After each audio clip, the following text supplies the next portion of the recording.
लिए और हमारे जय पदार्थ प्रभु को विशेष धन्यवाद देंगे जो हमें सुबह सुबह हमें विग्रहों के दर्शन कराते हैं। बहुत बहुत धन्यवाद। प्रभु कहाँ के विग्रह थे आज? तो जी अपने कलकत्ता के ही गए, विंटर पार्क टेम्पल। कलकत्ता? अरे तो मैं ध्यान नहीं दिया। हरी बोल, हरी बोल, हम्म, बहुत बहुत धन्यवाद। हम्म। तो आज बहुत ही स्पेशल लग रहे थे प्रभु, हैं? हरी बोल। हाँ तो हाँ, ये कब का लिया हो, कब का लिया भाई ये? कल का ही है। ओ हरी बोल। तो बहुत बहुत धन्यवाद। देखो मैं भी कंफ्यूज हो गया बहुत। हरी बोल। तो बहुत बहुत धन्यवाद जय प्रभु को, सभी भक्तों को कीर्तन में भाग लेने के लिए। ठीक है, तो अभी हम लोग मंगलाचरण करते हैं। ओम अज्ञानतिमिरान्धस्य ज्ञानाञ्जनशलाकया चक्षुरुन्मीलितं येन तस्मै श्रीगुरुवे नमः।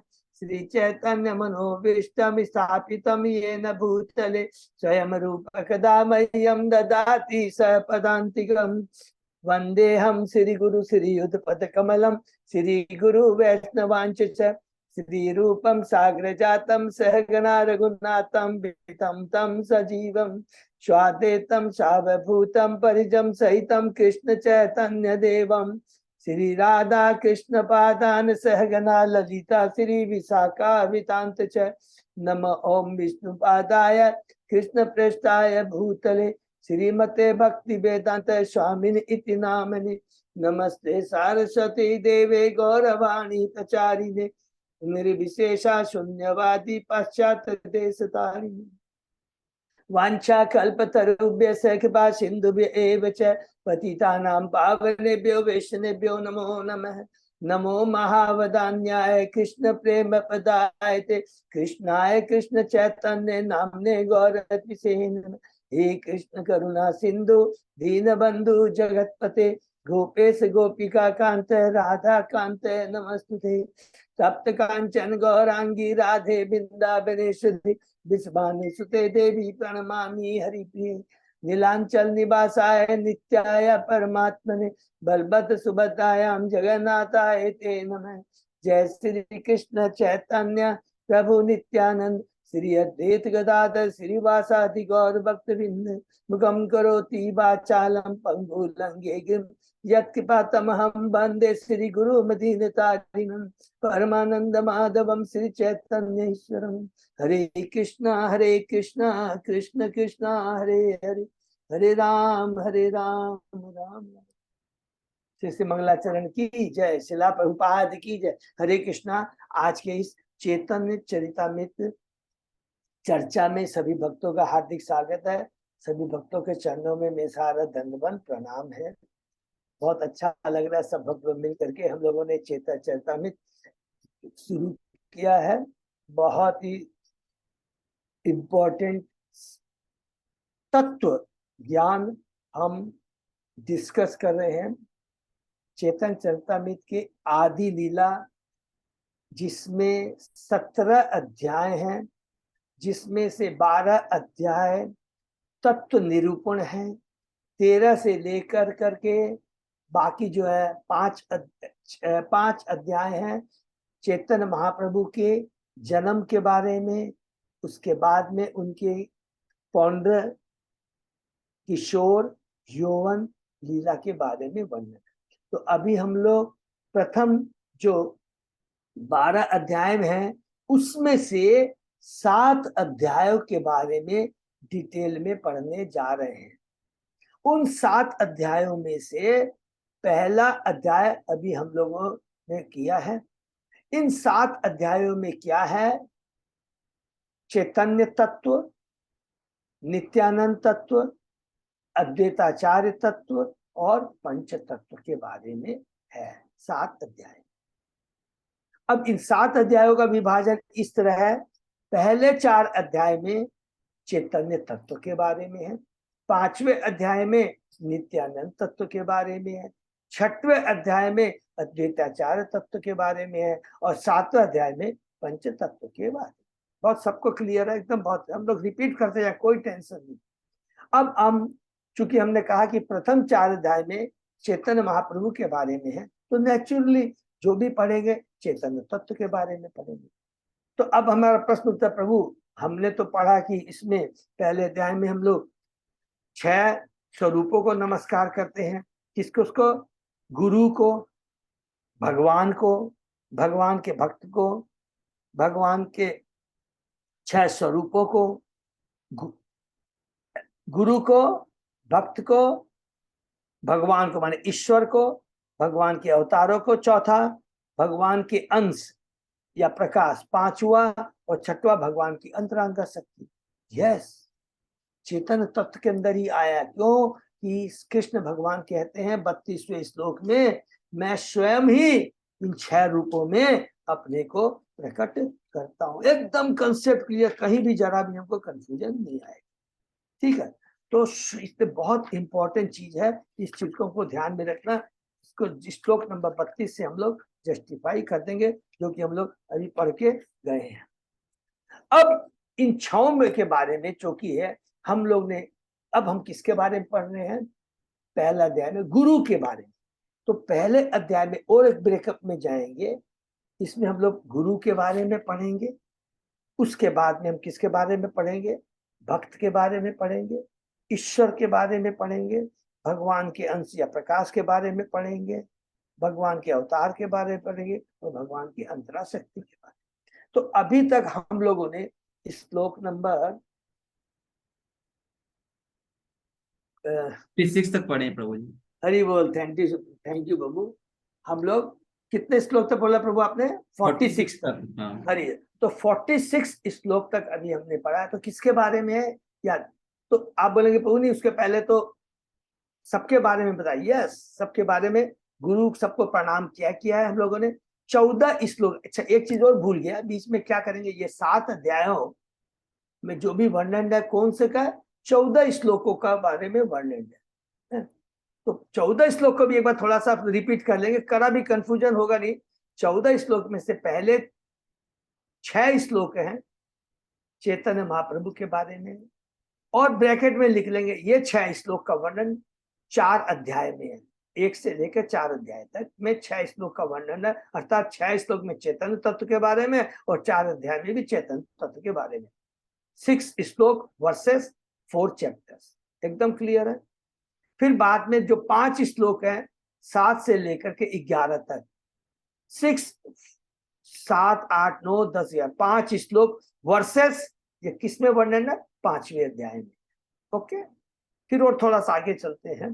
12वां 13वां श्लोक 2 श्लोक है वर्सेस 6ठे अध्याय में वर्णन, और लास्टवां जो 14 श्लोक है वर्सेस 7वें अध्याय में वर्णन। तो 7वें अध्याय में पंचतत्व, 6ठे अध्याय में 2 श्लोक 12-13 नित्यानंद तत्व, 5वें अध्याय में, मैं उल्टा जा रहा हूं, 5वें अध्याय में 7 श्लोक से लेकर 11 तक नित्यानंद के बारे में, और प्रथम जो 6 श्लोक है 1 से 6 जो कि 4 अध्याय में वर्णन है चैतन्य तत्व के बारे में। एकदम क्रिस्टल अमेरिका से भी किसी को भी कंफ्यूजन नहीं होगा। आगे बढ़ते हैं। तो अब हम लोग पहले अध्याय में, अब हमने कहा है ना 6 श्लोकों का जो चैतन्य महाप्रभु के बारे में है, जो कि 4 अध्याय में है, उसमें से पहला अध्याय हम लेते हैं। पहले अध्याय में पहले 14 श्लोकों का वर्णन किया, उसके बाद में हम इसमें पहले अध्याय में 2 श्लोक, टोटल चेतन महाप्रभु के बारे में कितने श्लोक हैं? मंगलम में से 14 में से 6 श्लोक, एकदम क्लियर है। हम उन 6 श्लोकों में से अब एक एक श्लोक का हम वर्णन करने जा रहे हैं। तो पहला और दूसरे श्लोक का वर्णन पहले अध्याय में है। पहला श्लोक में हमने किसको प्रणाम किया है? गुरु को, भक्त को, ईश्वर को, भगवान के अवतार को, भगवान के अंश को, और भगवान की अंतरंग शक्ति। एकदम। दूसरे श्लोक में हमने भी नमस्कार ही किया, लेकिन स्पेशल नमस्कार किया किसको? चैतन्य महाप्रभु को और नित्यानंद प्रभु को। ठीक है, तो अभी हम लोग पहले श्लोक में हैं। पहले श्लोक में 6 जन को नमस्कार किया है, तो उसमें सबसे पहले गुरु है। देखिए कृष्णदास कविराज गोस्वामी, सोचिए एक एक तत्व को, कृष्ण तत्व को, चैतन्य तत्व को कितना विस्तार में वर्णन करने जा रहे हैं। अब पहला श्लोक में अभी तक हम लोग पहले श्लोक में हैं, और पहले श्लोक में भी 6 जन को जो नमस्कार किया है गुरु के ऊपर में। पहले अभी हम गुरु के बारे में पढ़े। तो थैंक यू, धन्यवाद अजय पोदाबो ने बताया। 46वां श्लोक जो हमने कंप्लीट किया है, उसमें लास्ट लाइन देखिए कितने इंपॉर्टेंट लिखा है तत्वों के बारे, तात्पर्य में किसी ने ध्यान दिया कि श्री भक्ति विनोद ठाकुर एवं अन्य वैष्णव के वर्तमान भजनों में गुरु को किस किस को गुरु को बोला गया। कभी भी कंफ्यूज होता ना, कभी बोला प्रभु तो आप तो आदि गुरु नित्यानंद को कभी बोलते हैं, कभी राधा रानी। यस, दोनों को, इसीलिए हम लोग दोनों को अप्रोच करते हैं कि हमें कृष्ण से मिलाओ। ये आदि गुरु से कहते हैं ना, हरे कृष्ण क्यों बोलते हैं? हे राधा रानी मुझे कृष्ण की सेवा में लगाओ। तो कृष्ण के पास पहुंचने का माध्यम क्या हो गया? गुरु, और राधा रानी गुरु है और आदि गुरु नित्यानंद। इसने क्लियर लिखा है, क्या लिखा है? वैष्णव के वर्तमान भजनों में गुरु को या तो श्रीमती राधा रानी के विश्वासपात संगियों में से एक के रूप में या श्री नित्यानंद प्रभु के प्रकट प्रतिनिधि के रूप में माना गया है। एकदम क्लियर है ना, किसी को कंफ्यूजन नहीं है। बोला यस, दोनों है, दोनों। उनके बिना भगवान के पास नहीं पहुंच सकते। इसलिए हम लोग राधा रानी राधा अष्टमी को बहुत अच्छे से बनाते हैं और नित्यानंद चतुर्थी को बहुत अच्छे से बनाना चाहिए, क्योंकि इन्हीं के माध्यम से हम गुरु के पास पहुंच। बहुत दोनों कृपालु हैं। राधा रानी इतनी कृपालु है, नित्यानंद को तो आपने देखा ही है जगाई मगाई के केस में। उनको मारते हैं जगाई मगाई मारता है, लेकिन जब भगवान चेतन महबूब आते हैं उनको मारने के नहीं, प्रभु इसने तो हमारी जान बचाई है, नंबर 1। दूसरा क्या बोलते हैं? हे चेतन महाप्रभु, इस कलयुग में आपके अवतार का उद्देश्य क्या है? शस्त्र उठाना है, लेकिन कौन सा शस्त्र? हरि नाम का शस्त्र उठाना है, और उसके अलावा कोई शस्त्र नहीं है। तो बड़े ये तत्व की हम बातें करें, बहुत देखते हैं हरे कृष्णा हरि बोल, ये बहुत इंपॉर्टेंट चीज है। इसलिए ये सबको याद है। कहीं भी कोई पूछेगा, देखिएगा भैया ये यहाँ पर लिखा हुआ है चेतन चैतामृत के 46वें श्लोक में क्लियर लिखा गुरु के बारे में, और हम गुरु के बारे में, ठीक है। और अब हम आगे गुरु के बारे में पढ़ने जा रहे हैं। तो पहला श्लोक 6 तत्व हैं: गुरु, भक्त, ईश्वर, ईश्वर के अवतार, भगवान के अंश या प्रकाश, और भगवान की शक्तियां में से हम गुरु के बारे में पढ़ रहे हैं। ये ऐसे 6 के बारे में पढ़ेंगे। इसलिए पहला अध्याय में मेरे ख्याल से 100 श्लोक है, और अभी हम लोग केवल 46वें श्लोक। तो दिमाग में क्या रखेंगे? गुरु के बारे में पढ़ रहे हैं। तो हम लोग शुरू करते हैं। ओम नमो भगवते वासुदेवाय, ओम नमो भगवते वासुदेवाय, ओम नमो भगवते वासुदेवाय। चेतन चैतन्य आदि लीला चैप्टर 1 श्लोक नंबर 47, ठीक है, शुरू करते हैं। शिक्षा गुरु के तजानी कृष्ण स्वरूप, अंतर्यामी भक्त श्रेष्ठ ए दुई रूप। हरि बोल। मनुष्य को शिक्षा गुरु को कृष्ण का स्वरूप समझना चाहिए, भगवान के स्वयं को परमात्मा के रूप में तथा भगवान के सबसे भक्त के रूप में प्रकट करते। इसको अंडरलाइन कर ले। कृष्ण 2 रूप में प्रकट होते हैं गुरु के रूप में। परमात्मा के रूप में माने चैत्य गुरु, और बाह्य गुरु के रूप में एक भक्त के रूप में प्रकट होते हैं। गुरु भगवान का भक्त होता है ना, बहुत सिंपल है ना, कोई भी। और जो हमें शिक्षा देता है किसके बारे में? कृष्ण के बारे में, तत्व ज्ञान के बारे में, वो हमारा शिक्षा गुरु। हमने पढ़ा था 2 तरह के गुरु हैं, दीक्षा गुरु एंड शिक्षा गुरु। तो यहाँ पर शिक्षा गुरु के बारे में बता रहा है। हम लोग तात्पर्य पढ़ते हैं। श्री कृष्णदास कविराज गोस्वामी कहते हैं कि शिक्षा गुरु श्री कृष्ण का प्रामाणिक प्रतिनिधि होता है। श्री कृष्ण स्वयं हम सबको भीतर एवं बाहर से गुरु रूप में शिक्षा देते रहते हैं। अंडरलाइन करेंगे, भीतर से परमात्मा के रूप में और बाहर से साक्षात गुरु के रूप में, भक्त के रूप में, भगवान के प्रतिनिधि के रूप में हमारे सामने प्रकट होते हैं। कौन? स्वयं श्री कृष्ण। इसीलिए पूरे शास्त्र में गुरु को भगवान के समान माना गया। इसलिए माना गया है, अरे भाई वो खुद ही भगवान है। बहुत इंपॉर्टेंट है। इतना सुंदर तत्व हमको कहीं मिलेगा नहीं, इतना माने तो स्वयं भगवान है। भीतर से वे हमारे नित्य संगी परमात्मा के रूप में शिक्षा देते हैं, और भाव से वे गुरु की भांति भगवत गीता की शिक्षा देते हैं। कैसे? जैसे भगवान ने अर्जुन को शिक्षा दी। स्वयं भगवान है ना, लेकिन कार्पण्य दोषो विपत्त भाव है। 7 अध्याय के 7वें श्लोक में जैसे ही अर्जुन समर्पण करता है कृष्ण को कि मैं आपको गुरु के रूप में स्वीकार करता हूँ, हरि बोल, तुरंत भगवान गुरु का रूप धारण कर, गुरु का रोल क्या बोलते हैं, गुरु का पार्ट रोल अदा करते हैं और फिर उसके बाद में बोलना शुरू करते हैं। बहुत सुंदर है। शिक्षा गुरु 2 प्रकार के होते हैं, एक वह जो मुक्त अवस्था में भक्ति के ध्यान में पूर्ण निमग्न रहता है और दूसरा वह जो समुचित शिक्षाओं द्वारा सिर्फ आत्मिक चेतना को जागृत करता है। ठीक है, तो माने मुक्त अवस्था में भक्ति के ध्यान में पूर्णतः निमग्न रहता है और दूसरा वह जो समुचित शिक्षाओं द्वारा सिर्फ आत्मिक चेतना को जागृत करता है। तो दोनों तरह का है। इस प्रकार भक्ति विज्ञान के उपदेशों को वस्तुपरक आत्मा के रूप में विभाजित किया गया। कृष्ण से मिलाने के लिए बहुत ध्यान से पढ़े, अधिकृत होने के कारण आचार्य वास्तव में शिष्य के आध्यात्मिक ज्ञान को समृद्ध बनाता है और इस प्रकार उसे भक्ति कार्यों में प्रति जागृत। जब कोई व्यक्ति स्वरूप सिद्ध गुरु से ज्ञान प्राप्त करके भगवान विष्णु की सेवा अपने आप को लगाता है तब अभिधेय भक्ति का शुभारंभ होता है। हरि बोल, स्वरूप सिद्ध व्यक्ति है, अभिधेय भक्ति का शुभारंभ होता है। इसका मतलब भक्ति की प्रोसेस, अभिधेय का मतलब भक्ति की प्रोसेस।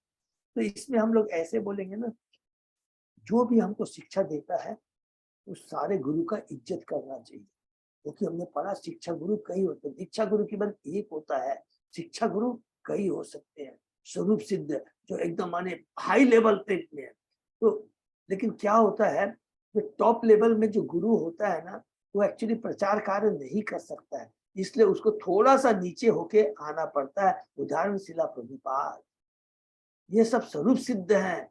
और क्या बोलेंगे, हम लोग ने जो पढ़ा भागवतम में 11वें कैंटो का 45वां में श्लोक पढ़ा था ना, उत्तम मध्यम, उत्तम मध्यम।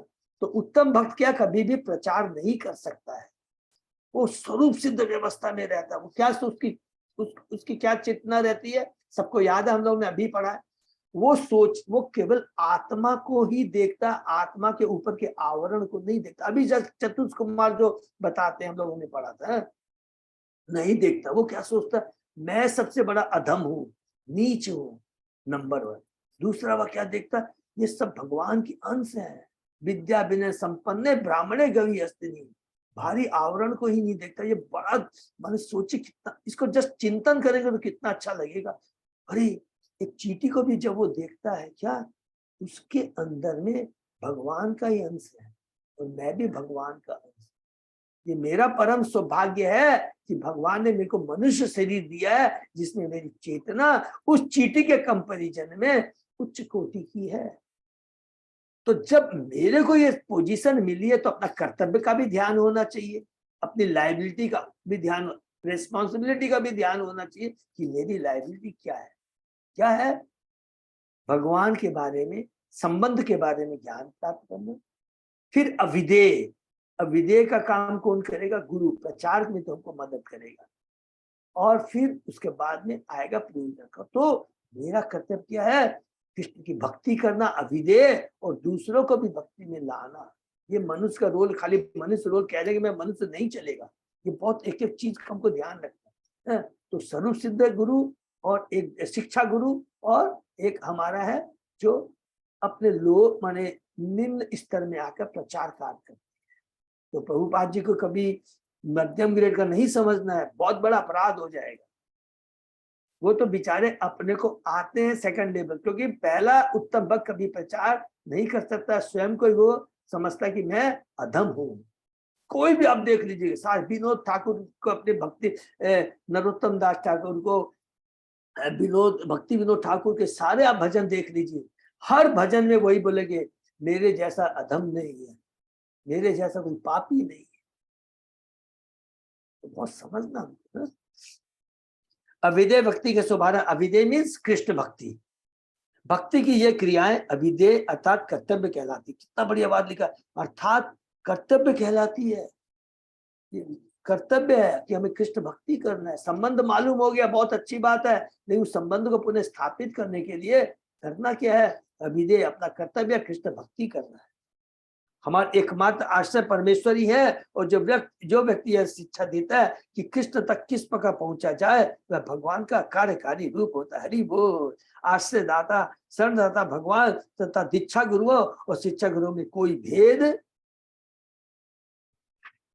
नहीं होता। यदि कोई मूर्खतावश इसमें अंतर करता है तो वह भक्ति साधना में अपराध करता है। अरे मैंने तो इससे दीक्षा गुरु ली है, बाकी तो ठीक है, सब लोग ऐसे ही बोलते हैं। नहीं, देखिए यहाँ क्लियर लिखिए, जो हमें शिक्षा प्रदान करे, जो हमें भक्ति के बारे में बताए, वो बराबर है। दीक्षा गुरु और शिक्षा गुरु में कभी भी अंतर, माने हमारी चेतना में अंतर नहीं आना चाहिए। दोनों को बराबर सम्मान देना चाहिए। दीक्षा गुरु वो है, दीक्षा गुरु एक होते हैं, शिक्षा गुरु बहुत हो सकते हैं, लिख लेंगे। श्री सनातन गोस्वामी आदर्श गुरु है, क्योंकि वे व्यक्ति को मदन मोह के चंचलों के शरण प्रदान करते हैं। हरि बोल। संबंध के आचार्य हैं सनातन गोस्वामी, जिन्होंने मदन मोहन विग्रह की स्थापना की है। वो संबंध के आचार्य। भले ही कोई पूर्ण पुरुषोत्तम भगवान से अपना संबंध भूल जाने के कारण भगवान वृंदावन क्षेत्र की यात्रा न कर सके, किंतु सनातन गौर की भाषा से वृंदावन में रहकर समस्त आध्यात्मिक लाभ प्राप्त करने का अच्छा अवसर मिल सकता है। इसलिए प्रभुपाद जी बोले हैं, जब भी हम लोग यात्रा में जाते हैं ना, तो ये जो षड गोस्वामियों के द्वारा स्थापित जो मंदिर है उनका जरूर दर्शन करना चाहिए, एकदम भूल नहीं करेंगे। जैसे वृंदावन में उतरेंगे, इस्कॉन के मंदिर जाएंगे, दर्शन करेंगे, और या रिक्शा पकड़ेंगे या कोई भी व्यवस्था हो, खटक करके पहले षड गोस्वामी के इनके बारे में, इनके समाधि हुआ, उनके विग्रह के बारे में जरूर जाकर के दर्शन करना, कृपा प्राप्त लेगी।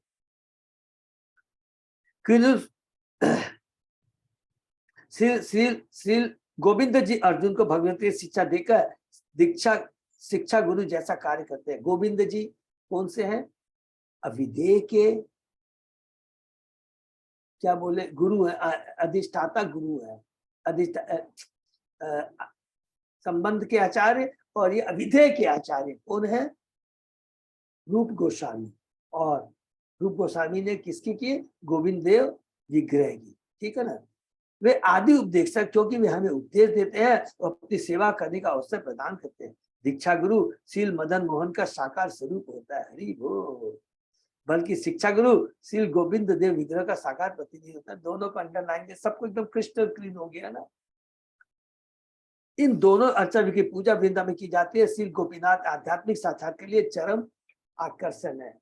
प्रयोजन हो गया गोपीनाथ, और गोपीनाथ के जो अधिष्ठाता है, हम लोगों ने बहुत बहुत धन्यवाद देते हैं श्री संगीता रावधा देवी दासी माता जी को, हमारी कार्तिक नाथ कृष्णदास प्रभु को। बहुत अच्छा से हम लोगों को क्रिस्टल क्लीन कर दिया कि मधु पंडित ने जो विग्रह का उजागर किया, फिर हम लोगों ने बताया कि रघुनाथ दास गोस्वामी ने उसको स्थापित किया। तो इस तरह का है, तो दोनों को हम लोग साथ में बोलेंगे तो कहीं कंफ्यूजन नहीं होगा। तो बहुत बहुत धन्यवाद, क्योंकि मधु पंडित के बारे में प्रभु ने हम लोग कीर्तन बताया, चाहे आदि लीला के 12वें अध्याय के 88 श्लोक में है, तो नोट करके रखेंगे, कोई भी पूछेगा तो वो लिखा हुआ है, ठीक है। और फिर मधु पंडित ने, जैसे हमें श्री संगीता राधा देवी माता जी ने बताया, वो उसको बाद में हैंड ओवर किसको कर दिया गया? रघुनाथ दास गोस्वामी को,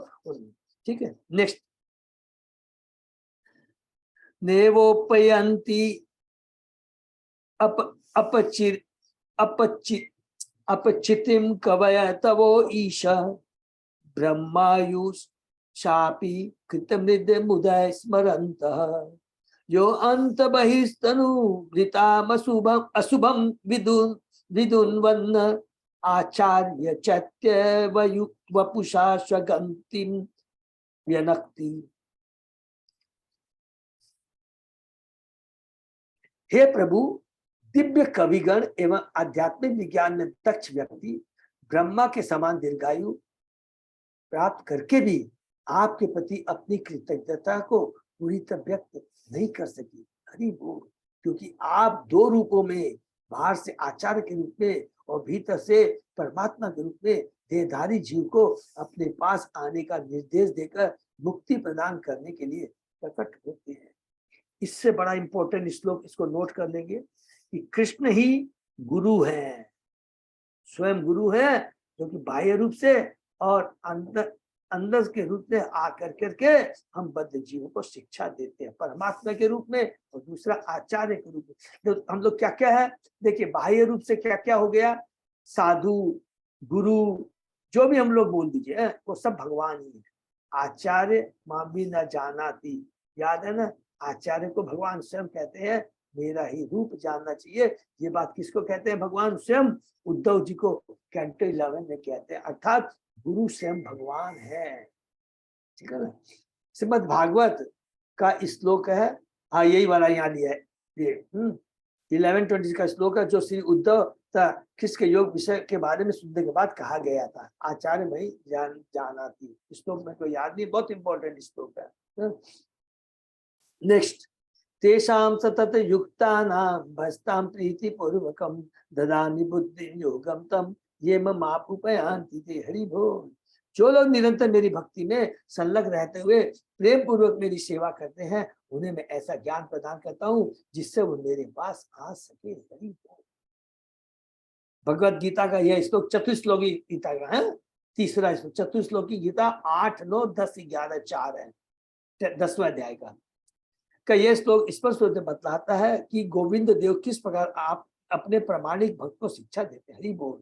भगवान ये घोषित करते हैं कि जो उनकी दिव्य प्रेमा सेवा में निरंतर लगे रहते हैं, उन्हें वे आस्तिक ज्ञान का प्रकाश देकर अपने प्रति अनुरक्ति प्रदान करते हैं। आस्तिक ज्ञान का, तो एक एक शब्द आस्तिक ज्ञान का मतलब, अरे भाई मेरा साकार रूप है, मैं कोई ब्रह्म ज्योति निराकार नहीं हूं, मैं साकार हूं। आस्तिक तभी बनेंगे। और नास्तिक मीन्स कोई भगवान का आकार, जो मायावादी होते हैं, शून्यवादी होते हैं, वो खाली एक ही चीज बोलता, कोई भगवान नहीं है, सब निराकार ब्रह्म है। आप भी भगवान हो, वो भी भगवान। दिव्य चेतना की इस जागृति से भक्त मुग्ध हो जाता है और इस तरह अपने नित्य दिव्य रस का आस्वादन करता है। ऐसी जागृति केवल उन्हें प्रदान की जाती है जो भक्ति द्वारा भगवान की दिव्य प्रकृति के बारे में आश्वस्त रहते हैं। वे जानते हैं कि परम सत्य, जो कि पूर्ण आध्यात्मिक सर्वशक्तिमान पुरुष है, अद्वितीय है और उनकी इंद्रिया पूर्णतः दिव्य है। उनकी इंद्रिया गुरु की दिव्य है। वे समस्त सृष्टि के उद्गम है। कृष्ण समस्त सृष्टि के उद्गम है, भौतिक जगत आध्यात्मिक दोनों के। ऐसे शुद्ध भक्त सदैव कृष्ण के ज्ञान में तथा कृष्ण भावना मित्र में रहकर विचारों अनुभूतियों का आदान प्रदान उसी तरह करते हैं जिस तरह बड़े बड़े वैज्ञानिक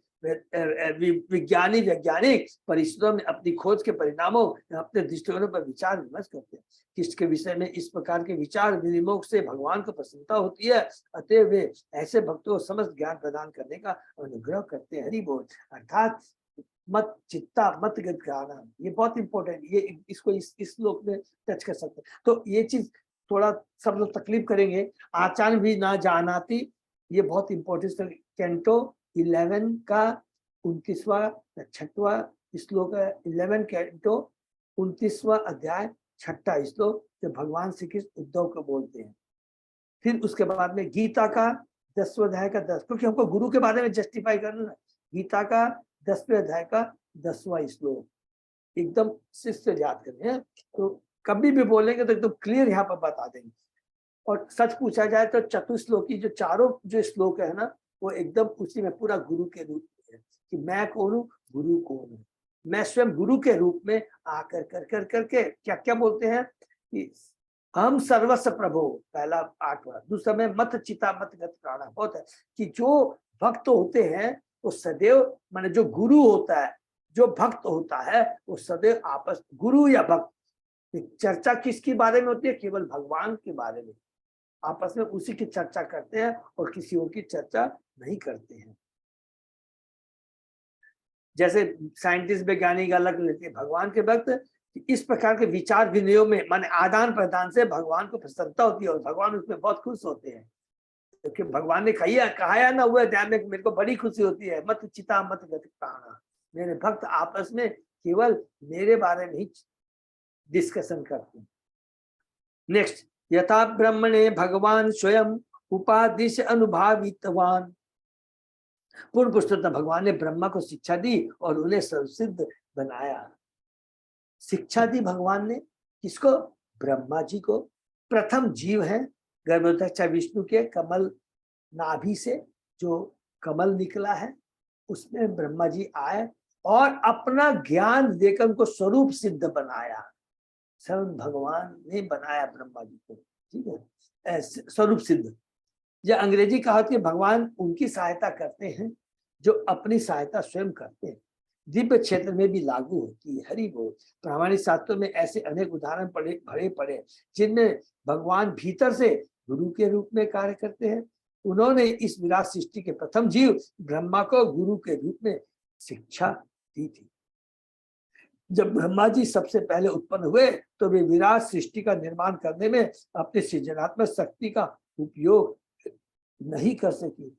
प्रारंभ में वे केवल ध्वनि थी। कौन सी? तप, जिससे से तप से गूंज रहा था, जो सूचित करता है कि आध्यात्मिक साक्षात्कार के लिए कठिनाइयों को स्वीकार करना होगा। पहला चीज है, क्योंकि हम लोग पढ़ चुके हैं अभी माता स्पष्टता कौन थे। कैंटो 4 के 22वें अध्याय हम लोग पढ़ रहे हैं, जो सतीश कुमार ने कहा, क्या कहा था पीतू को, कि किसी की निंदा नहीं करनी है। और लास्ट में बहुत इंपॉर्टेंट बात कि ये भौतिक जगत के ये जो उतार चढ़ाव आते रहेंगे, इसको सहन करने की शक्ति होनी चाहिए। और शक्ति का मतलब है, क्लियर मतलब भगवान स्वयं देंगे, खाली तुमको दिमाग में रखना है कि जो कुछ भी हो रहा है, जो भी भौतिक जगत में हमें प्रारब्ध के अनुसार मिल रहा है, कष्ट या लाभ, किसी में न तो घमंड करना है जब बहुत अच्छा मिल जाए, और न दुखी होना है जब कोई कष्ट आ जाए। दोनों टेम्परेरी है, और भगवान की भक्ति में वह शक्ति है, हमको सम रखेंगे, सब इक्वल रखेंगे दोनों के। न जब धन होगा तो न घमंड दिलाएंगे, और दुख भी होगा तो हमें नर्वस नहीं होने देंगे। कठिनाइयों को स्वीकार करना होगा। आध्यात्मिक साक्षात्कार के लिए मनुष्य को सारे इंद्रिय भोगों से विरत होकर सभी प्रकार के कष्टों को अपनी इच्छा से स्वीकार करना चाहिए। यही तपस्या कहलाती है। इसको अंडरलाइन कर दें, इसी को तपस्या कहलाती है।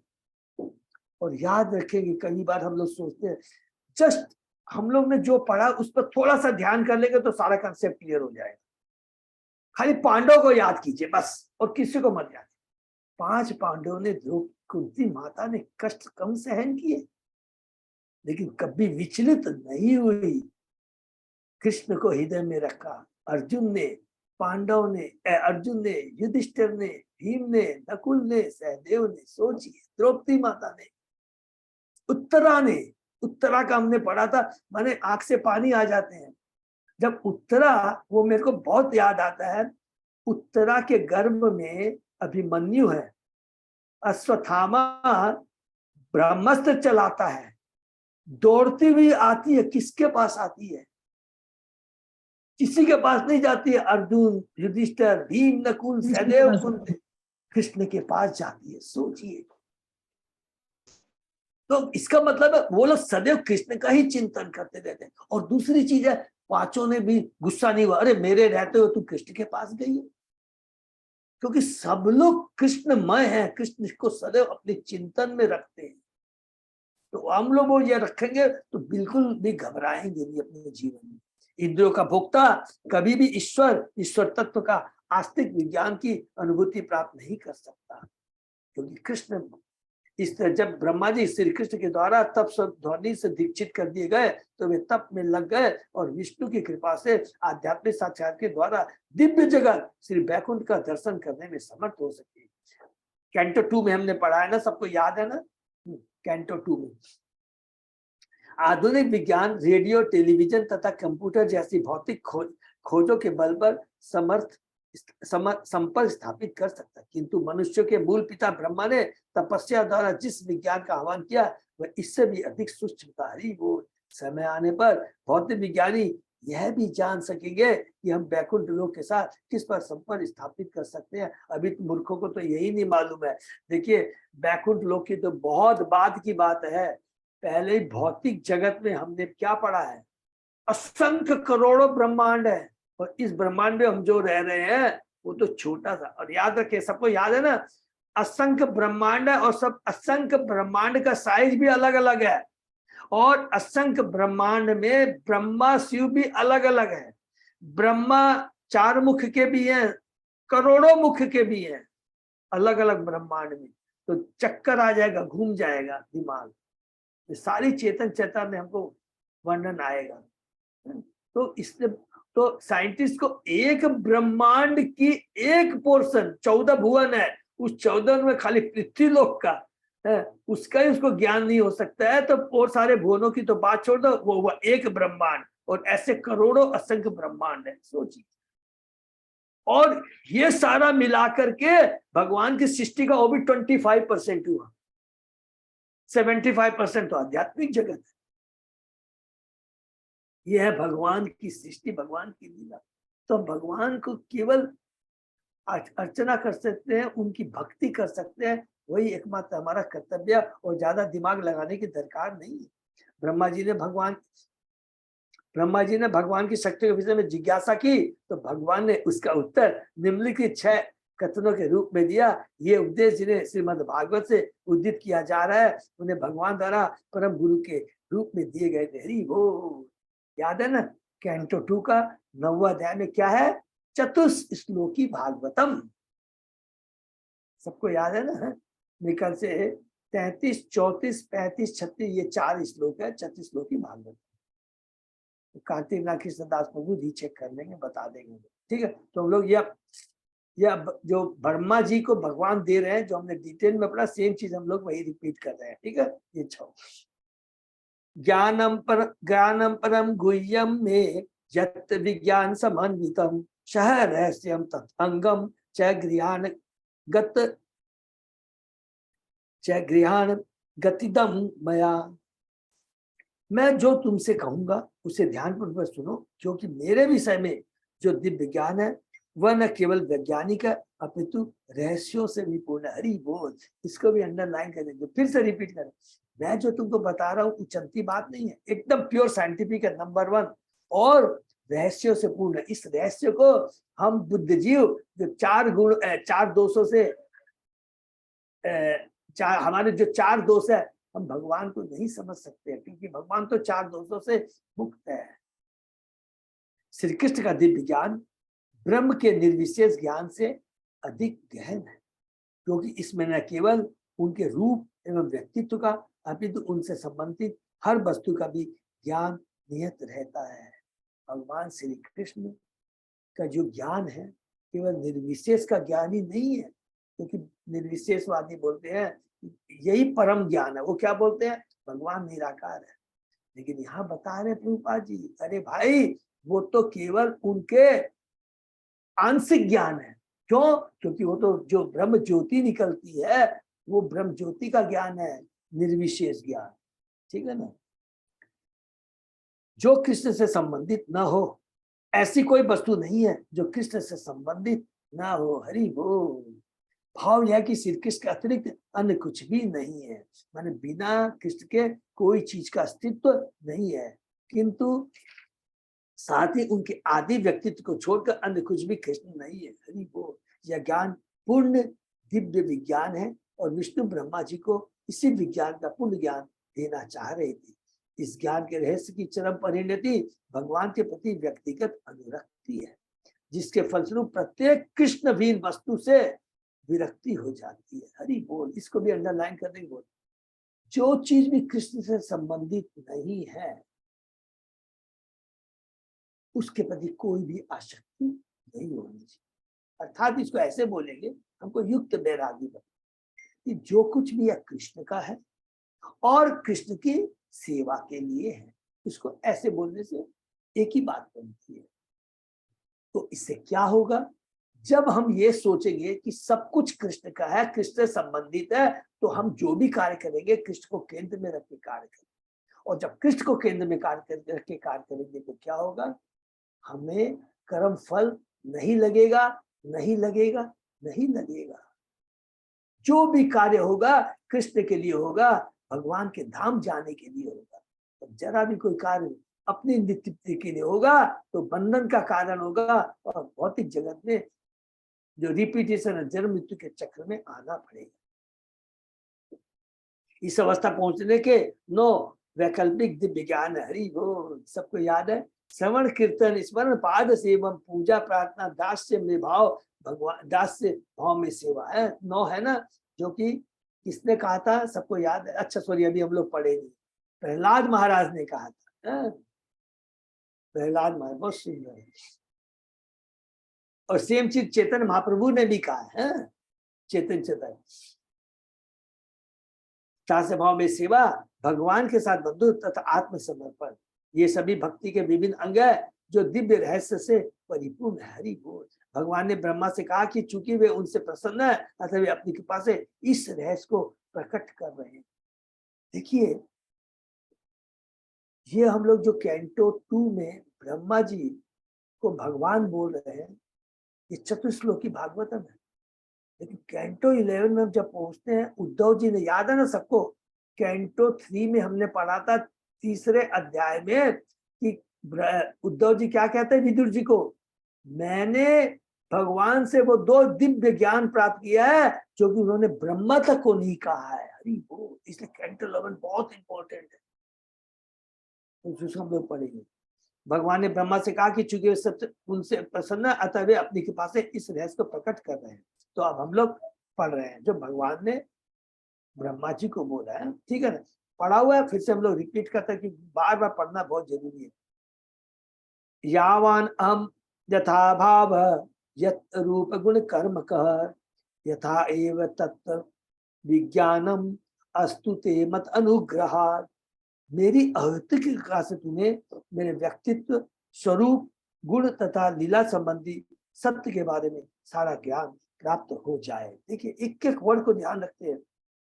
तुम्हें मेरे व्यक्तित्व के बारे में, स्वरूप के बारे में, गुण के बारे में तथा लीला संबंधी सत्य के बारे में सारा ज्ञान प्राप्त हो जाएगा। इसका ज्ञान कब क्या प्राप्त होगा? कब होगा? मेरी अहेतु की कृपा से। इतना इंपॉर्टेंट श्लोक है सॉरी, माने और दूसरी चीज रह नहीं सकती। कौन है? भगवान स्वयं ब्रह्मा को बोल रहे हैं ये बात, सोचिए। और बीच में कोई नहीं है, स्वयं भगवान भक्ति की मेरी अहेतु की कृपा से ही सब कुछ जान सकते हैं। बिना मेरी कृपा के भगवान को हम जानने की सोच भी नहीं सकते। भगवान के दिव्य साकार रूप रहस्यमय है और इन रूपों के लक्षण भी रहस्यमय है जो संसारी तत्वों से बनी किसी वस्तु से सर्वथा भिन्न है। भगवान के सारे रूप गुण लीलाओं को हमने देखा है, उनके कार्य, उनका रूप, सब कुछ क्या है? दिव्य है, रहस्य। भगवान के अनंत रूप जैसे श्री श्याम सुंदर, श्री नारायण, श्री राम तथा घोर सुंदर, इन रूपों के रंग यथा श्वेत, लाल, पीला, बादल जैसे श्याम आदि, उनके गुण यथा शुद्ध भक्तों के लिए साकार रूप तथा शुष्क चिंतकों के लिए निर्देश ब्रह्म पहलू, उनकी असमान लीलाएं तथा गोवर्धन पर्वत उठाना, द्वारका में 16,000 से अधिक रानियों से विवाह करना तथा ब्रज बालों के साथ रास में प्रवेश करना, रास के समय जितनी गोपियां थी उतने रूप में विस्तार करना, ये तथा असंख्य असामान्य कार्य तथा गुण सारे के सारे रहस्यमय है। हम लोग को एक्सेप्ट करना है ना, सोच भी नहीं सकते। एक कृष्ण, 16,108 रानियां, महल, और जब वो अपनी सभा में जाते थे 16,108 कृष्ण एक हो जाते हैं। सभा में जाते हैं, फिर सभा से वापस लोग के आते हैं, वही एक कृष्ण फिर अपने को 16,108 कृष्ण में प्रकट कर लेते हैं। एक कृष्ण अपनी बाएं अंगुली की चिटकी अंगुली के नोक में गोवर्धन पर्वत को उठाते। ये सब रहस्य में नहीं है, इसको हम लोग समझ सकते हैं। इसका एक पक्ष है भगवद गीता वैज्ञानिक ज्ञान में प्रस्तुत हुआ है, जिसका अध्ययन तथा समान सभी श्रेणी के पंडितों द्वारा विश्व भर में किया जाता है और जिसकी उतने ही टीकाएं हैं जितने अनुभववादी दार्शनिक है। इन रहस्यों के सत्य का उद्घाटन अवरोह विधि से ब्रह्मा के समक्ष किया गया है। जिन्होंने भी भगवद गीता की अलग अलग टिप्पणी जो सब किया है, कुछ नहीं, सबको हटाओ, एकमात्र कहते हैं प्रमाणिक अवरोह विधि से, माने जो ऊपर से नीचे आती है, नीचे से ऊपर में दिमाग मत लगाइए। बहुत सिंपल है। अगर हमसे कोई पूछेगा कि प्रभु आप लोग जो नीचे जो कमेंट्री कर रहे हैं इसकी बात क्यों नहीं मानते, अरे भाई क्लियर लिख दिया गया है कि हम बद्धजीव 4 दोषों से ग्रसित हैं। धोखा देना, गलती करना, भ्रमित होना और अपूर्ण इंद्रिया। तो अपूर्ण इंद्रियों से पूर्ण भगवान के बारे में हम अपना क्या बोलते कमेंट्री दे, इससे बड़ी मूर्खता और क्या हो सकती। इसलिए भगवान बोले माथा पीछे कुछ नहीं करना है। देखो मैंने ब्रह्मा को ज्ञान दिया, ब्रह्मा जी ने नारद जी को, नारद जी ने व्यास देव को, व्यास देव ने सुखदेव गोस्वामी को, सुखदेव गोस्वामी ने परीक्षित महाराज को। इस परंपरा को फॉलो करो ना भाई, सिंपल चीज है। भगवान की ये सब किया गया, इसमें आरोप विधि कारगर नहीं होती। इसको भी प्लीज अंडरलाइन कर लेंगे तो अच्छा है।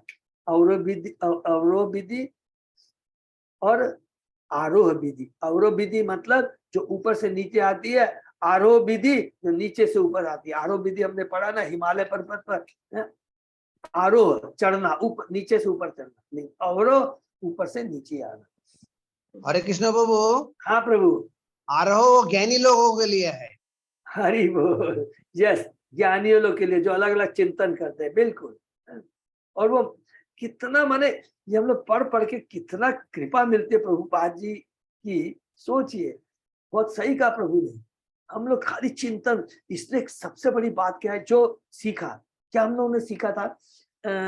अच्छा, हम लोग आपस में ये चीज बोल सकते हैं कि जो ये चिंतन करते हैं, कमेंट्री करते हैं ना प्रभु, इन लोगों को हम लोग अभक्त बोल सकते हैं ना। इन लोगों का संग नहीं करना चाहिए। हम लोग भ्रमित हो जाएंगे। वो अलग अलग कमेंट्री करते हैं। तो भगवान ने कहा ना, हम लोगों ने चतुर्थ कुमार ने दो चीज कही है, भगवान की भक्ति और दूसरा क्या कहा था, सबको कल याद है ना, अभक्तों का संग नहीं करना चाहिए। निर्विशेषवादी, शून्यवादी, क्या इन लोग का कभी संग नहीं कर, भ्रमित हो जाएंगे। तो कार्तिक रक्षिता प्रभु ने एकदम सही काम लोगों को। भगवान की यह कृपा ब्रह्मा जैसे भक्त पर होती है, फिर प्रामाणिक गुरु शिष्य परंपरा से ब्रह्मा से नारद तक, फिर नारद से व्यास, व्यासदेव से सुखदेव गोस्वामी तक पहुंचती है। हम अपने भौतिक प्रयासों से भगवान के रहस्य को नहीं खोज सकते। 4 दोषों से हम लोग ग्रसित हैं। ये रहस्य भगवान की कृपा से योग्य भक्तों को ही प्रकट होते हैं। और योग्य भक्तों को कौन देता है? स्वयं भगवान देते हैं। तो इन संक्षेप में बोल सकते हैं कि जो भगवान की शरण में जाता है वही ज्ञान प्राप्त कर सकता, कोई दूसरा नहीं। हाँ, भगवान देते किसके माध्यम से? प्रामाणिक गुरु के माध्यम से, जो कि अभी ब्रह्मा जी ने प्राप्त किया। ब्रह्मा जी ने नारद को, इतना साइंटिफिक है, इसलिए कहा गया है कि विज्ञान पूरा साइंटिफिक है भगवान का जो भी है। क्या क्या दो चीज पढ़ा, एक साइंटिफिक है और दूसरा रहस्यमय है। साइंटिफिक पूरा लॉजिक देके बताते हैं, और रहस्यमय कि दिमाग मत लगाओ, हम जैसे बद्ध जीवों को समझ में नहीं आए, खाली एक्सेप्ट कर लो। ये रहस्य विभिन्न श्रेणी के भक्तों को उनकी सेवा प्रवृत्ति के क्रमिक विकास के अनुपात में प्रकट होते हैं। इसको भी प्लीज अंडरलाइन कर लेंगे। गीता का कौन सा श्लोक है? जैसी जैसी हमारी चौथे अध्याय का 11वां श्लोक क्या है प्रभु?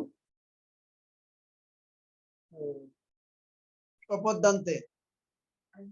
स्टार्टिंग कैसे प्रभु?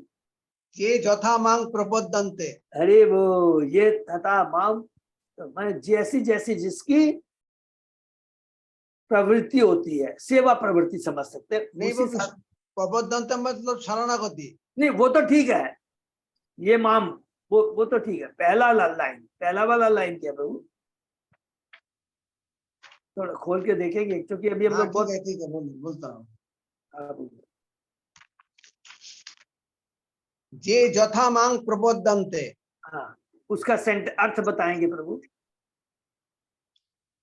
जो लोग हमारा प्रति आत्मसमर्पण करे आमी तादेरके सेई भावे पुरस्कृत करी। सेई भावे प्रस्तुति करी, सेई भावे माने जिस लेवल का हमारा वो समर्पण होगा, भक्ति होगा, भगवान उसी हिसाब से हमें, ठीक है ना। तो ये याद रखें।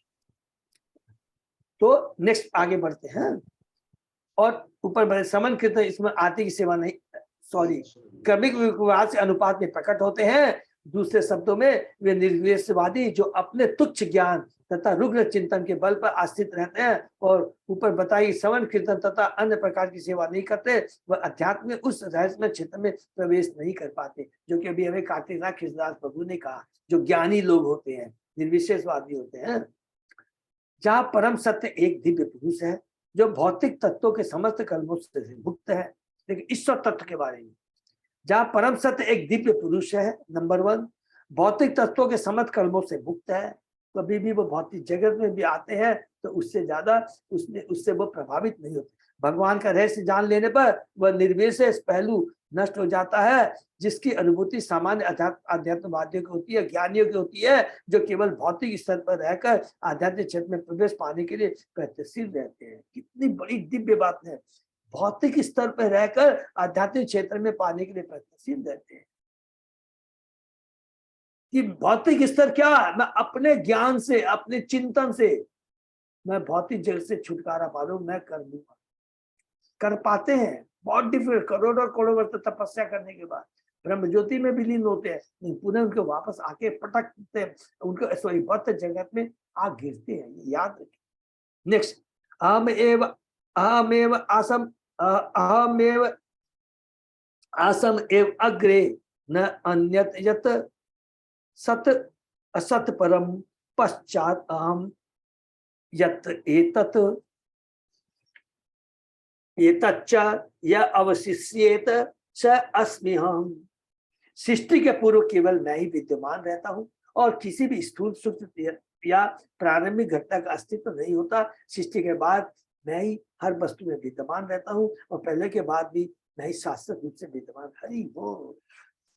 सृष्टि के पहले भगवान रहते हैं, सबको मालूम है। और जब भगवान सृष्टि करते हैं कारणोदक्षाई विष्णु के माध्यम से, तो हमने पढ़ा है वो कौन है, बलराम जी है। बलराम जी से जो 3 पुरुषावतार के बारे में है, वो भी भगवान ही है। और जब सारी सृष्टि प्रलय हो जाती है, जब भगवान ब्रह्मा जी के 100 दिन पूरे हो जाते हैं, सारी सृष्टि कारणोदक्षाई विष्णु में जाके समा जाती है, उसके बाद तो भगवान ही रहते हैं। सिंपल चीज है बहुत। हम कहते हैं मैं, अतएव वह वक्ता जो हम अर्थात मैं कह रहा है उसका व्यक्तित्व अस्पष्ट होना चाहिए। हरि बोल। मायावादी सा इस अहम शब्द से निर्वेश भ्रम का अर्थ लगाते हैं। इन मायावादी को अपने व्याकरण के ज्ञान पर बहुत गर्व होता है, किंतु जिस किसी भी व्यक्ति को व्याकरण का वास्तविक ज्ञान है, वह समझ सकता है कि अहम का अर्थ मैं होता है और मैं से व्यक्ति सूचित होता है। अतएव ब्रह्मा जी से अपने दिव्य रूप का वर्णन करते हुए अहम शब्द का प्रयोग करते हैं। अहम का विशिष्ट अर्थ होता है, यह ऐसा अस्पष्ट शब्द नहीं है जिसकी मनमानी व्याख्या किया जा सके। जब भगवान श्री अहम शब्द का उच्चारण करते हैं तो यह पूर्ण पुरुषोत्तम भगवान के अतिरिक्त अन्य किसी का सूचक नहीं हो सकता। हरि बोल। मैं कृष्ण। सृष्टि का पूर्व तथा उसके पहले के बाद केवल भगवान तथा उनके पार्षद ही विद्यमान रहते हैं, भौतिक तत्वों का अस्तित्व नहीं रहता। इसकी पुष्टि वैदिक साहित्य में हुई है। वासुदेव व इदम अग्र आशिन्न ब्रह्मा न च शंकर है। सृष्टि के पूर्व न तो ब्रह्मा का अस्तित्व था, बहुत ध्यान से पढ़ेंगे, और न शिव का, केवल विष्णु विद्यमान थे। विष्णु अपने धाम वैकुंठ में रहते क्योंकि भगवान का धाम शाश्वत है। और सारे पार्षद जो वहां पे रहते हैं वो भी शाश्वत है। सबको क्लियर है ना। भगवान का पार्षद कहाँ रहते हैं? अपने धाम में रहते हैं। अपने धाम में मीन्स आध्यात्मिक जगत में। आध्यात्मिक आकाश में असंख्य वैकुंठ ग्रह है और विष्णु अपने पार्षदों एवं सात समय के साथ उनमें से प्रत्येक में निवास करते हैं। भगवद गीता में इसकी पुष्टि हुई है कि यद्यपि समय समय पर सृष्टि का नाश होता है, किंतु एक ऐसा भी धाम है जिसका कभी नाश नहीं होता। सृष्टि शब्द तो भौतिक सृजन का सूचक है, इसको भी अंडरलाइन कर देंगे। ये सृष्टि की जो बात करते हैं ये भौतिक जगत के लिए है। सृष्टि प्रलय ये भौतिक जगत में एप्लीकेबल होता है, आध्यात्मिक जगत में नहीं। क्यों? तो हमेशा शाश्वत है। तो there is no question of सृष्टि और प्रलय। क्योंकि आध्यात्मिक जगत में न तो सृजन है न प्रलय, क्योंकि वहां तो हर वस्तु शाश्वत है। भगवान यहाँ इंगित करते हैं कि भौतिक सृष्टि के पूर्व वे अपने समस्त दिव्य ऐश्वर्यों यथा शक्ति, संपत्ति, सौंदर्य, ज्ञान तथा वैराग्य के साथ पूर्ण रूप से विद्यमान थे। यदि कोई राजा के विषय में सोचता है तो स्वाभाविक है कि वह अपने सचिवों, मंत्रियों, सेनापतियों, महलों इत्यादि के विषय में भी सोचता है।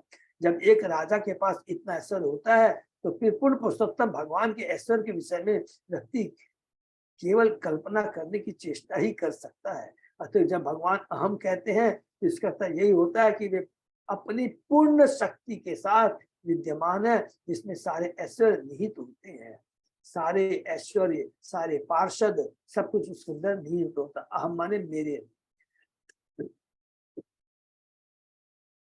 यत शब्द ब्रह्म अर्थात भगवान के निर्विशेष तेज को बतलाता है। ब्रह्म संहिता में कहा गया तत् ब्रह्म निष्कलम अनंतम अशेष भूतम ब्रह्म तेज असीम रूप से विस्तारित होने वाला है। जिस प्रकार सूर्य एक स्थिर ग्रह है और सूर्य प्रकाश अपनी सोच असीम रूप से विस्तारित होता है, उसी प्रकार परम सत्य पूर्ण पुरुषोत्तम भगवान है और उनकी शक्ति का तेज अर्थात ब्रह्म का तेज असीम रूप से विस्तारित होता है। इसी ब्रह्म शक्ति से सृष्टि प्रकट होती है। जिस प्रकार धूप से बादल प्रकट होते हैं, बादल से वर्षा होती है, वर्षा से वनस्पति होती है, तो वनस्पति से फूल फल होते हैं जो अनेक जीवधारियों के लिए जीवनाधार होते हैं। इसी प्रकार भगवान के शरीर की तेजोमय कांति अनंत ब्रह्मांडों की सृष्टि का कारण है। यह ब्रह्म तेज निर्विशेष होता है, किंतु इस शक्ति के कारण पुरुषोत्तम भगवान ही, किंतु इस शक्ति के कारण पूर्ण पुरुषोत्तम भगवान ही है। सबको क्लियर है? ब्रह्म ज्योति भगवान की क्या है?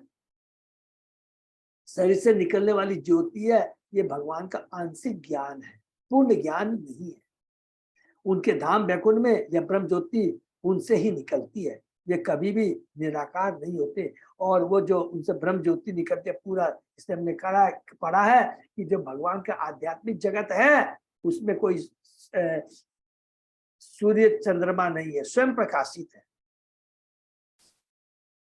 चूंकि निर्विशेषवादी ब्रह्म शक्ति के उद्गम को नहीं समझ पाते, इसलिए वे ब्रह्मवश निर्विशेष ब्रह्म को चरम लक्ष्य मान बैठते हैं। इसको भी अंडरलाइन कर सकते हैं।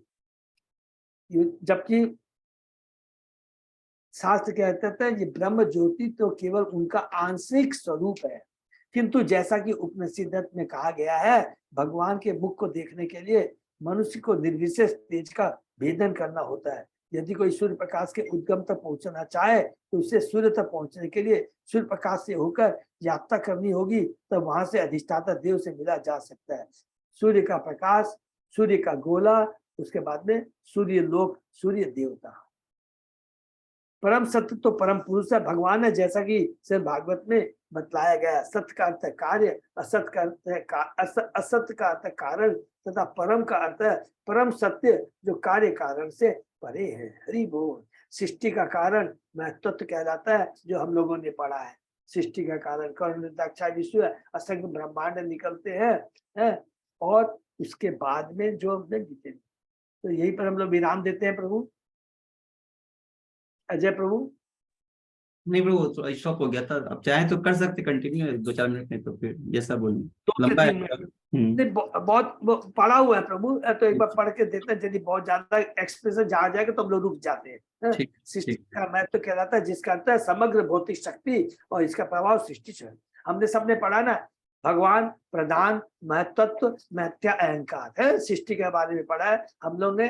कैंटो 3 में भी पढ़ा है, कैंटो 2 में भी पढ़ा है। कैंटो 3 में मोस्ट ऑफ 26वें अध्याय में है, या देख लेंगे, और कैंटो 2 में भी पढ़ा है।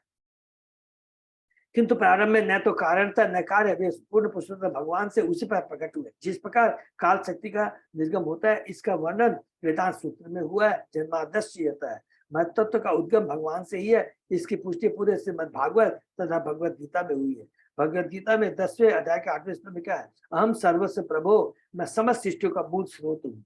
भौतिक ब्रह्मांड नश्वर होने के कारण कभी व्यक्त रहता है तो कभी अव्यक्त, किंतु इसकी शक्ति भगवान से ही उद्गत होती है। सृष्टि के पूर्व न तो कार्यता न कारण, किंतु पूर्ण पुरुषोत्तम भगवान अपने पूर्ण ऐश्वर्यता शक्ति सहित विद्यमान थे। तो यहाँ इस श्लोक में यही बोलना चाहते हैं कि भगवान की ये भौतिक जगत सृष्टि है, ये टेम्परेरी है, कभी प्रकट होती है कभी अप्रकट होती है, लेकिन भगवान सदैव रहते हैं। बहुत सिंपल चीज है, क्योंकि शक्तिमान हमेशा रहता है और ये सब भगवान की शक्तियां है। पश्चादहम शब्द यह सूचित करते हैं भगवान प्रकट सृष्टि के विलय के बाद भी विद्यमान रहते हैं। भौतिक जगत के नष्ट होने के बाद भी भगवान बैकुंठ में व्यक्तिगत रूप में रहते हैं। सृष्टि के समय भी वे यथारूप बैकुंठ में रहते हैं और साथ ही भौतिक ब्रह्मांड के भीतर परमात्मा के रूप में भी रहते हैं। कहाँ रहते हैं? प्रत्येक जीवों के हृदय में। इसकी पुष्टि ब्रह्म संहिता में होती है। गोलोक एवं निवसति, यद्यपि वे बैकुंठ में गोलोक वृंदावन में सतत तथा पूर्ण रूपेण उपस्थित रहते हैं, तो भी वे सर्वव्यापी है। अखिलात्म भूत है, भगवान के सर्वव्यापक रूप परमात्मा कहलाता है। भगवद गीता में भी कहा गया है, अहम कितस्य जगत प्रभव, प्रकट विश्व भगवान की शक्ति का प्रदर्शन है। सारे भौतिक तत्व पृथ्वी, अग्नि, जल, वायु, आकाश, मन, बुद्धि, अहंकार भगवान की अपरा कनिष्ठ शक्ति का प्रदर्शन है, और सारे जीव उनकी परा श्रेष्ठ शक्ति है। जीव परा शक्ति है और बाकी ये सब है अपरा, पृथ्वी, अग्नि, जल, वायु, आकाश।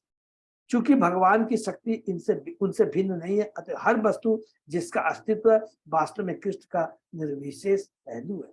सूर्य का प्रकाश, धूप तथा उष्मा सूर्य से भिन्न नहीं है, किंतु साथ ही साथ वे सूर्य की शक्ति है। इसी प्रकार महत्व तथा सारे जीव भगवान की शक्ति है और वे एक साथ भगवान से अभिन्न है, अचिंत भेदा भेद तथा उससे भिन्न भी है। इसलिए भगवान कहते हैं कि मैं ही सब कुछ हूँ, क्योंकि प्रत्येक वस्तु उनकी शक्ति है, अथवा उनसे अभिन्न है। यो अवशिष्येत सो अहम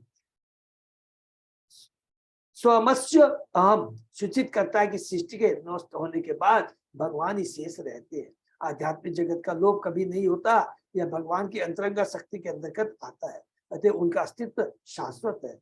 जब बाह्य जगत समाप्त हो जाता है, माने भौतिक जगत, तब गोलोक तथा उसके अतिरिक्त वैकुंठ लोक में आध्यात्मिक कार्यकलाप भौतिक काल से निर्बोध होकर चलते रहते हैं, क्योंकि आध्यात्मिक जगत में भौतिक काल का कोई अस्तित्व नहीं होता, काल का प्रभाव नहीं रहता है आध्यात्मिक जगत में। इसलिए हमने पढ़ा था कि कपिल देव भगवान कहते देवती माता को कि मेरी जो भक्ति है, भगवान की जो भक्ति है, उसे काल भी नहीं छीन सकता, वो शाश्वत है, हमारे साथ जाती है। इसलिए श्रीमद् भागवत में कहा गया, यद गत्वा न निवर्तन्ते तद धाम परमम, जिस धाम से फिर कोई लौटकर इस भौतिक जगत नहीं आता, वही भगवान का परम धाम है। हरे कृष्णा। सॉरी थोड़ा टाइम ज्यादा नहीं दिया, लेकिन बहुत इंपॉर्टेंट है, बहुत समरी है। भगवान क्या बता रहे हैं, ब्रह्मा को पहली चीज बता रहे हैं कि मेरे से ही सब कुछ है, मेरे से ही सारा अस्तित्व। दूसरा चीज क्या बताते हैं कि मैं सदैव शाश्वत रहता हूँ। भौतिक जगत है, प्रकट अप्रकट होता है, ये सारी जो हमारे पास शक्तियां है, धन है, ऐश्वर्य है, हमारे जो रिलेशन है, ये सारे टेम्परेरी है, लेकिन मैं और मेरा शाश्वत भक्त वो लोग धाम में रहते हैं, सदैव रहते हैं, कभी भी वो विनष्ट नहीं होते हैं। हरे कृष्णा। यहीं पर विराम देते हैं, क्योंकि चेतन चैतामृत में इसमें थोड़ा सा इसको हम लोग स्पीडली इसलिए पढ़े कि बहुत सिंपल है, अगर किसी का कंफ्यूजन तो पढ़ लेंगे है? तो इसमें कोई, तो ये चतुश्लोकी भागवतम में एक एक करके पढ़ेंगे, हम लोगों ने पढ़ा हुआ। अगर प्लीज किसी का फिर भी कंफ्यूजन है तो हम लोग डिस्कस करेंगे। हरे कृष्णा। तो यहीं पे विराम देते हैं। तो अभी हम लोग याद रखेंगे, सब लोग इसको नोटिंग कर लेंगे कि अभी हम लोगों ने कौन सा श्लोक किया है। श्लोक नंबर 53 हमारे अजय प्रधान प्रभु वैसे नोट करके रखते हैं। हरे कृष्णा। सुस्मिता माता जी भी नोट करके रखते हैं। तो यहीं पर हम लोग विराम देते हैं। किसी का कोई प्रश्न है तो पूछते हैं, या कोई तो यहीं पर विराम देते। हरे कृष्णा। प्रभु कोई एक तो अनाउंसमेंट वगैरह कुछ है नहीं, है ना? नहीं, बस प्रभु जैसा कुछ नहीं है, रामनवमी का पता है सबको। हाँ सब, बस प्रभु आप कल जा रहे हो, ठीक है ना? अच्छे से मैं जाइएगा। बात करता हूँ, फिर आपसे तुरंत क्लास करेंगे एक बार। हरे कृष्णा। तो यहीं पे विराम देते। हरे बोल। हरे कृष्णा प्रभु की हरे कृष्णा प्रभु प्रणाम। प्रणाम। आज का सेशन ये विराम देते हैं, फिर अगले शुक्रवार को सुबह 7 बजे मिलते हैं।